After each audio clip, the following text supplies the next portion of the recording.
Welcome back to another video here at John's Zoo, guys. You will never believe what snake I just caught. This is probably the rarest snake you could find in Florida. This guy is a baby Pinewood Littersnake. Isn't he adorable?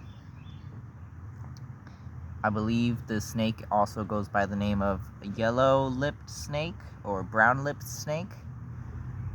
Now, these guys are small. This is not adult size, this is baby size, guys, and it's adorable. This is a very good sign that these guys are breeding here in Florida. They're producing. And so I've got a phone here. I'm gonna read off some facts that I cannot remember. Like off the top of my head, I cannot remember these facts, so I had to take pictures and use them off of a separate phone. So let me read off these facts for you guys. Adults, they will get about 10 to 13 inches. The maximum is about 15 or 16 inches.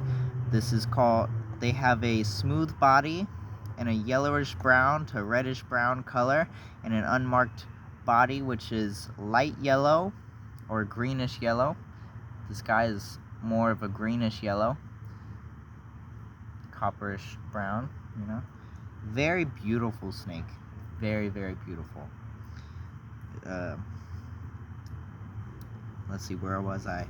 The dark head, the head has a dark brown stripe that runs through the eye, and the labials and chin are cream to yellow with dark flecks. Some individuals have dark stippling that forms an indistinct dorsal stripe. This guy, yeah, I'd say that's the dorsal stripe. It's kind of black, little pinstripe on the top. Juveniles may be more brightly colored than adults. It has a long tail that makes up about 30% of tail length. So, first page of facts for you. I'm gonna read these off, and if you need to, slow down the video so you can hear them, because I do not want to stress this snake. I've already been musked twice and pooped on. There's mosquitoes everywhere. Taxonomy. What is taxonomy? This is the only member of the genus outside of Mexico and Central America. No subspecies are recognized, but a number of characters vary clinically. That could be interesting to any biologists out there, I think. Graphic distribution and habitat. No records of the Pinewood Littersnake exist from the Southwest Peninsula and the northern tier of Panhandle countries. They are most commonly found in pine flatwoods and hammocks with a well-developed litter layer, and are occasionally found in sand hills and upland pine forests near streams or swamps, and in a variety of damp, disturbed habitats. Now, these guys, from what I've noticed, particularly love leaf litter, stuff like this that just lays on the ground and is stiff and just sticks together. I have a whole bunch of mosquito bites all over me. This guy is so adorable. Okay, reproduction and development. Breeding probably occurs in spring. See, probably, so we don't really know when they breed. This is spring, and this guy might be a month or two old, maybe less. Actually, do we know how big the eggs are? Okay. Breeding probably occurs in spring, and 1 to 4 eggs are laid May through August. Some females may lay 2 clutches. Palmer and Braswell, 1995. That might mean something. Hatchlings measuring 12.5 to 16.7 centimeters, 4.9 to 6.6 inches. So, say that's about 6 inches. So, around hatchling size. So, my estimate was wrong. This is probably a hatchling, which is adorable. Okay.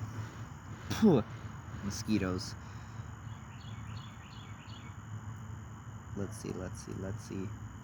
TL appear from mid-August to mid-October. Snakes mature at about 8.3 inches. A wild-caught adult lived 3 years in captivity. Snyder and Bowler, 1992. I have no intent on keeping this guy. I cannot provide food. If I could, I would not keep him even then, because from what I found, these guys are not kept in captivity at all, besides from that one that was kept in captivity for 3 years, probably for observations and scientific purposes. But as a pet, I would say do not keep these guys. Don't keep them. Release them back where you caught them. Diet. Pinewoods littersnakes eat small salamanders, frogs, toads, lizards, snakes, earthworms, baby rodents. It has mildly toxic saliva, which is used to immobilize prey. A snake may immediately swallow small prey, but it moves larger prey to the rear of its mouth, embeds of the rear of the mouth, where it has rear fangs. It is a rear-fanged colubrid, I believe. And what that means is it has fangs in the back of its mouth. Well, I mean, are they even fangs if it's not venomous? Or are they just long teeth? I'll leave that up to you guys in the comments if it's a rear-fanged snake or it just has long teeth. So yeah, let me know in the comments what you think about that. Let's see. Small prey. And it chews to inject saliva. It typically lies quiet for 15 minutes to 3 hours while waiting for seized prey to die. Alright. Let's see. They live pretty much from Alabama, maybe Texas, I think. Pretty much from Alabama, the panhandle of Florida, and some spots, mostly the middle of Florida, and then up the coast in Carolina, North and South Carolina. Behavior. Pinewoods littersnakes are nocturnal and active year-round in parts of Florida, but most records are from March through May. So, that is actually wrong. They are not nocturnal. They do not have slit pupils like cats. These guys have round pupils like humans and most other diurnal animals. And in fact, I can see them right now. Those are circular pupils. They are apparently semi-fossorial. True. Sheltering in rotten logs under loose bark and loose soil and leaf litter under artificial cover objects. The long tail is somewhat prehensile and repeatedly breaks off.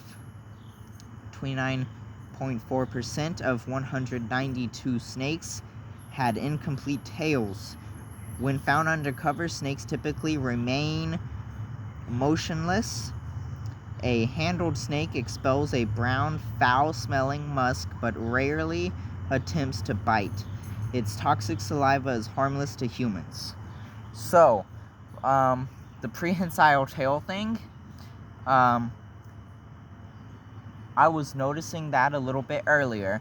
I was trying to record another video, went about 8 minutes, and then I just had to put him down because there's too many bug bites on me, and I'm so itchy. But he had his tail wrapped around my finger. I thought it was awesome.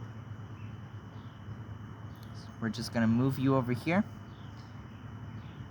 And they're also very strong, very muscular snakes. But yeah, they almost never bite.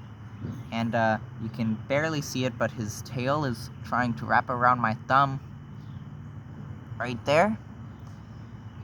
And that is the prehensile right there.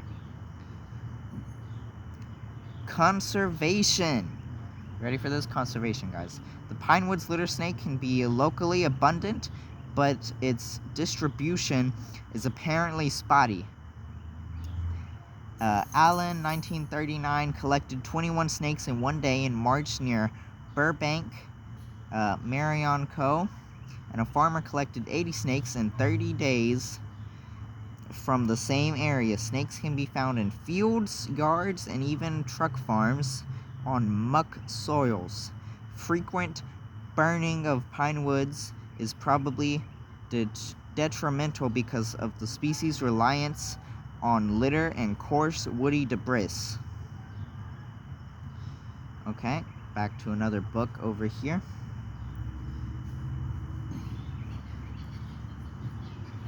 I have to switch hands because I am extremely itchy.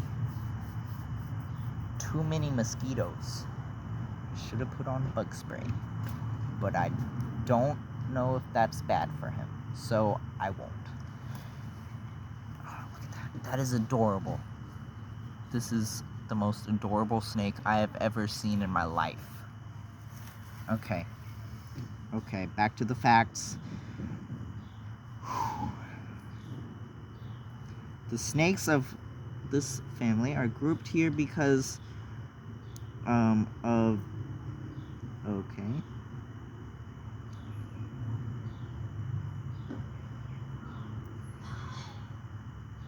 So, Dispodine snakes. Pinewood snake, subfamily Dispodine.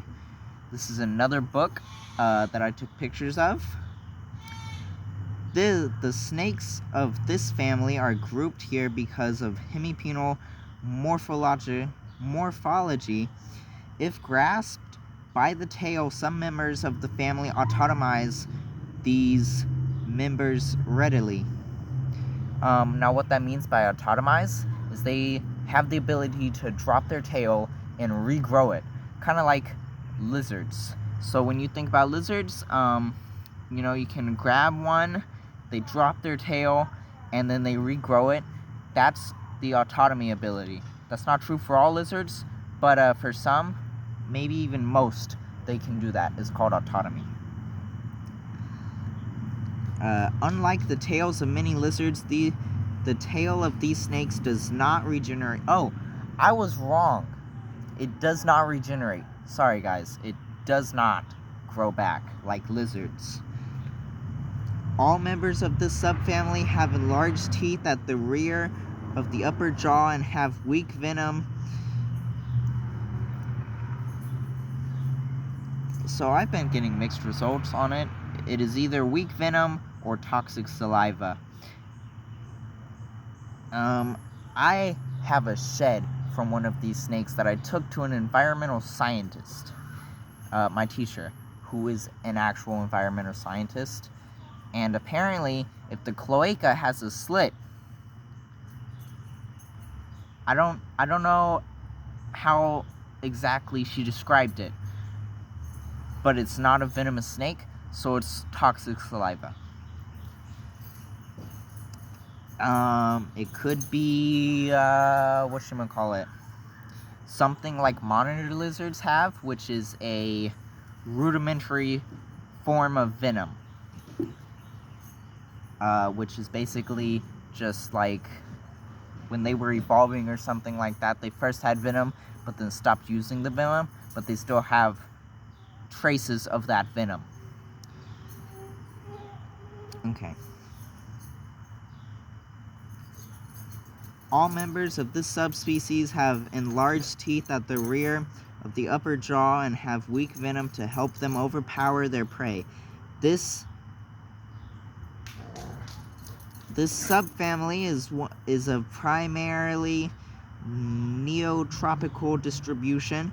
In fact, only one species of one genus occurs in the United States. The single small snake, Rodinia flavillata, has a curiously distinct series of ranges from northeastern North Carolina to eastern Louisiana. Are we even talking about the same snake? We might. Yeah, same snake. Alright, gotta finish this quick. Got 2 minutes. The Pinewood snake is a species of the southeastern and Gulf coastal plains. It is small, secretive, and oviparous. While typically a species of the pine flatwoods, where it hides beneath or in decomposing fallen trunks, mats of vegetation, and roadside debris, it also turns up rather regularly in damp backyards and old fields, especially beneath urban litter. In old texts, this species was referred to as the yellow-lipped snake. Okay, so I have about a minute left on this video, so I'm going to do my outro, and then I'm going to record another part to this video. So I'm going to post this one, and then I'm going to post another part of the video. So guys, say bye. We'll name him Jake the Snake. And we'll see you in the next little video.